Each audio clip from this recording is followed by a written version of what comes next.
friends, welcome back to my SV Medicos channel, and in this video we explain about pneumonia disease.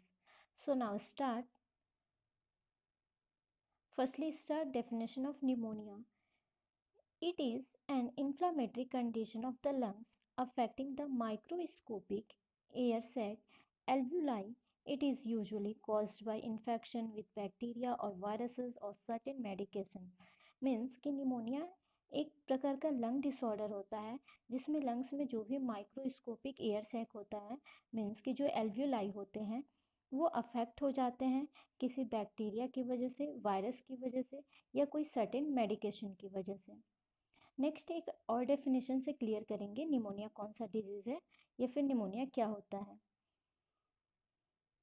It is respiratory disorder, means कि pneumonia एक प्रकार का respiratory disorder होता है in which there is an inflammation of lung parenchyma, जिसमें कि हमारे lungs के जो पेरेंकाइमा होते हैं, मीन्स कि जो हमारे लंग्स के जो सेल्स होते हैं उसमें इन्फ्लामेशन देखने को मिलता है, which is associated with increase interstitial and alveolar fluid. उसमें जो एल्वियोलाई होते हैं तो एल्वियोलाई में एल्वियोलर फ्लूइड की मात्रा इंक्रीज हो जाती है in the condition of pneumonia. Next हम बात करेंगे एटियोलॉजी, कौन कौन से ऐसे एटियोलॉजी हैं जो कि मतलब कि निमोनिया को कॉज करते हैं, जिसमें फर्स्ट है बैक्टीरियल इन्फेक्शन। कौन कौन से बैक्टीरिया हो सकते हैं? Streptococcus pneumoniae, streptococcus aureus, haemophilus influenzae and anaerobic bacteria. Next है वायरल इन्फेक्शन की वजह से निमोनिया हो सकता है। कौन कौन से ऐसे वायरस हैं? Influenza virus, adeno virus and parainfluenza virus. Next fungal infection, जिसमें है कैंडिडियासिस या फिर हिस्टोप्लाज्मोसिस। नेक्स्ट हम बात करेंगे रिस्क फैक्टर, मीन्स कि संभावित कारक कौन कौन से होते हैं निमोनिया के, जिसमें फर्स्ट है एडल्ट ओल्डर देन 65 ईयर, मतलब कि वो पर्सन जिनका एज 65 ईयर का है या फिर 65 ईयर से ज़्यादा है उसको निमोनिया अफेक्ट कर सकता है। Next children of age 2 years, means कि जो बच्चे होते हैं जिनका एज 2 साल का होता है उनको भी निमोनिया अफेक्ट कर सकता है, मतलब कॉमन होता है इन ऐसे बच्चों में pneumonia. Next chronic lung disease like asthma, COPD, मतलब कि अगर किसी को पहले से ही कोई लंग्स डिजीज हुआ है जैसे कि अस्थमा या कोई सीओपीडी का कंडीशन है तो उस दौरान भी क्या हो सकता है कि निमोनिया के चांस बढ़ सकते हैं। नेक्स्ट स्मोकिंग, मतलब वो पर्सन जो एक्सेसिव अमाउंट में स्मोकिंग कर रहा है उनके लंग्स अफेक्ट होते हैं तो उसकी वजह से भी निमोनिया अफेक्ट कर सकता है। Next suppress immune system, means कि जिनका इम्यून सिस्टम वीक होता है तो उसको भी निमोनिया इजली रूप से हो सकता है, जैसे कि वो पर्सन जिनको एड्स की बीमारी है या वो पर्सन जो अपना ऑर्गन ट्रांसप्लांट किया हुआ हो। Next the person who are hospitalize, means कि वो पर्सन जो कि हॉस्पिटल में स्टे किया हुआ है या फिर हॉस्पिटल में लंबे समय से एडमिट हुआ होगा तो उस पर्सन को भी निमोनिया हो सकता है।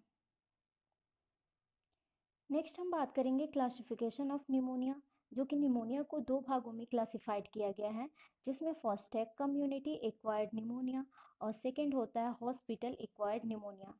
तो कम्युनिटी एक्वायर्ड निमोनिया जो होता है ये बहुत ही कॉमन टाइप का निमोनिया होता है और ये निमोनिया हॉस्पिटल के बाहर होता है।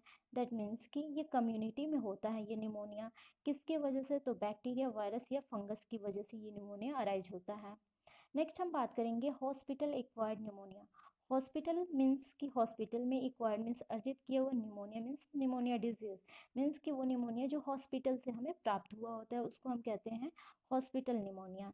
जैसे कि some people suffer from pneumonia during a hospital stay from another illness, मतलब कि वो पर्सन निमोनिया से सफ़र कर सकते हैं जो कि अदर डिजीज से वो हॉस्पिटल में स्टे किए हुए हैं। It can be serious because the bacteria causing pneumonia, ये सीरियस हो सकता है क्योंकि वो बैक्टीरिया निमोनिया को कॉज कर सकते हैं।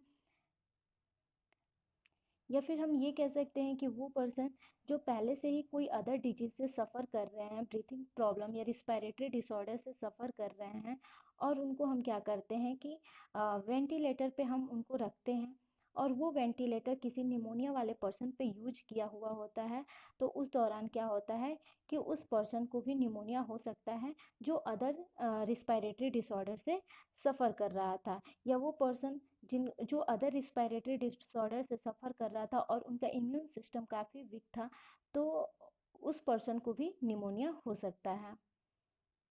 नेक्स्ट हम बात करेंगे टाइप्स ऑफ निमोनिया, जिसमें कि मेनली 4 टाइप्स के निमोनिया होते हैं। First segmental pneumonia, bilateral pneumonia, broncho pneumonia या फिर ल्यूबुलर निमोनिया। अब हम एक एक करके एक्सप्लेन करेंगे with the help of diagram. सबसे पहले हम बात करेंगे segmental pneumonia. In this pneumonia only one segment of lobe of lungs और अफेक्टेड, मीन्स कि जो सेगमेंटल निमोनिया होता है इसमें जो लंग्स के लोब्स होते हैं, लोब्स में जो सेगमेंट होते हैं वही केवल अफेक्ट होते हैं, उसको हम कहते हैं segmental pneumonia. Next bilateral pneumonia. In this both side of segmental lobes of lungs और अफेक्टेड, मीन्स कि दोनों साइड के जो लंग्स या फिर जो लोब्स होते हैं, मीन्स कि हमारे बॉडी में 2 लंग्स होते हैं, लेफ्ट एंड राइट, तो दोनों साइड जो होता है लोब्स उसको क्या करता है, अफेक्ट करता है, उसको हम कहते हैं bilateral pneumonia. Next broncho pneumonia. In broncho pneumonia there is passage like formation in the lungs. Broncho pneumonia में लंग्स में पैसेज लाइक फॉर्मेशन देखने को मिलता है। It occurs when virus bacteria causes inflammation and infection in the alveoli, जिसमें कि जो भी बैक्टीरिया वायरसेस होते हैं वो इन्फेक्शन का कॉज करते हैं। एल्वुलाई में भी इन्फेक्शन हो जाता है। इन the lungs and also in the bronchi, lungs में इन्फ्लामेशन हो जाता है और ब्रोंकाई भी अफेक्ट होते हैं, उसको हम कहते हैं ब्रोंको निमोनिया। नेक्स्ट हम बात करेंगे लोबर निमोनिया।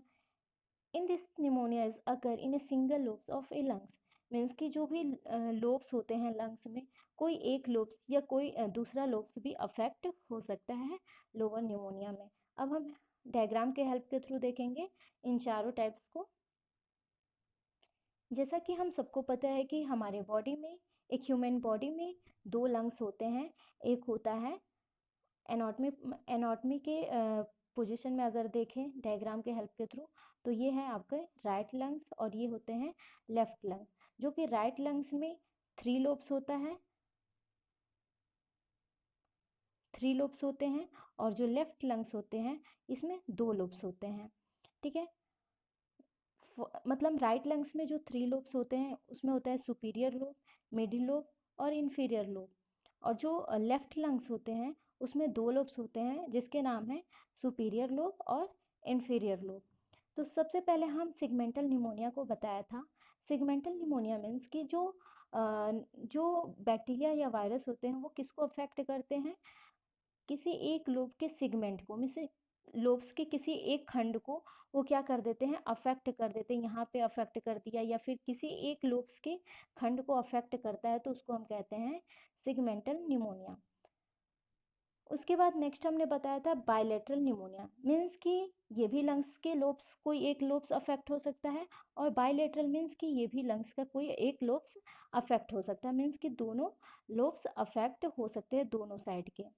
नेक्स्ट हम बात किए थे ब्रोंको निमोनिया। ब्रोंको निमोनिया में इसके जो ब्रोंकाई है, मीन्स कि ये जो ब्रोंकाई पार्ट होते हैं ये क्या होते हैं, अफेक्ट हो जाते हैं। यहाँ पे पैचेज लाइक फॉर्मेशन होता है, और ब्रोंकाई के अफेक्ट होने की वजह से जो लंग्स के अंदर एल्वियोलाई प्रेजेंट होते हैं उसमें भी इन्फेक्शन देखने को मिलता है। नेक्स्ट हमने बात किया था ल्यूबुलर निमोनिया। तो जैसे कि अभी हमने आपको बताया कि जो लोब्स होते हैं ऐसे होते हैं, मतलब कि 3 लोब्स राइट साइड में एंड 2 लोब्स लेफ्ट साइड में। तो लोबुलर निमोनिया में क्या होता है कि कोई एक लोब से क्या हो जाता है, अफेक्ट हो जाता है, उसको हम कहते हैं लोबुलर निमोनिया। नेक्स्ट वन हम बात करेंगे साइन एंड सिम्टम्स, जिसमें फर्स्ट है bluish discolouration of the skin, means कि ऑक्सीजन की कमी होने की वजह से उस पर्सन का जो स्किन होगा वो ब्लू कलर का दिखाई देगा।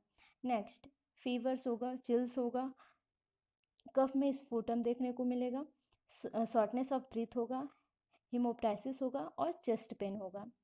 फैटिग होगा उस पर्सन को, मसल एक होंगे, जॉइंट पेन होंगे, हेडेक होगा, भूख में कमी देखने को मिलेगी, मूड स्विंग्स होंगे, बीपी लो हो जाएगा और रैपिड पल्स देखने को मिलेगा, नोजिया एंड वोमिटिंग की कंडीशन भी अराइज होगी। नेक्स्ट हम बात करेंगे अदर साइन। और कौन कौन से साइन देखने को मिलेंगे, तो उनके ब्लड में O2 जो सेचुरेशन है वो लो हो जाएगा, स्वेटिंग होगा उस पर्सन को। उसके बाद अगर हम उसको चेस्ट रीजन में अगर हम उसको टैप करते हैं तो वहाँ पे क्रैक साउंड सुनाई भी देखने को मिलता है। साइनोसिस का कंडीशन होगा, मीन्स की bluish discoloration of the skin. Next, confusion और mental changes in adult age. Adult person को कन्फ्यूजन भी होगा या फिर मेंटल चेंजेस भी देखने को मिलेगा। Next, unusual chest wall expansion, means कि उनका जो चेस्ट वॉल होगा वो उसमें भी एक्सपेंशन देखने को मिलेगा, आगे की तरफ उनका चेस्ट वॉल उभरा हुआ देखने को मिलेगा। नेक्स्ट हम बात करेंगे डायग्नोसिस इवेलुएशन, मीन्स कि कैसे हम निमोनिया को डायग्नोस कर सकते हैं, जिसमें हम पर्सन का हिस्ट्री कलेक्शन करते हैं। हिस्ट्री कलेक्शन में जैसे कि वो पर्सन मेल है या फीमेल है, उसका एज कितना है, ये सब करते हैं। उसके बाद फिजिकल एग्जामिनेशन करते हैं। फिजिकल एग्जामिनेशन में स्पेशली हम चेस्ट हिस्से का फिजिकल एग्जामिनेशन करते हैं। नेक्स्ट, स्फोटम कल्चर करेंगे ताकि हम ये पता कर सके कि उसके स्फोटम में हम ये आइडेंटिफाई करते हैं कि कौन से बैक्टीरिया या वायरस का इन्फेक्शन लगा हुआ है। ब्रोंकोस्कोपी करेंगे यानी कि ब्रोंकाई का एग्जामिनेशन करेंगे। एविज एनालिसिस करेंगे यानी कि आर्टेरियल ब्लड गैस एनालिसिस करेंगे, जिसमें कि हम ये आइडेंटिफाई करेंगे ऑक्सीजनेशन और पीएच वैल्यू को हम मेजर करेंगे, जिसमें कि हम ये देखेंगे कि कहीं कोई पेशेंट हाइपोक्सेमिया से सफ़र तो नहीं कर रहा है।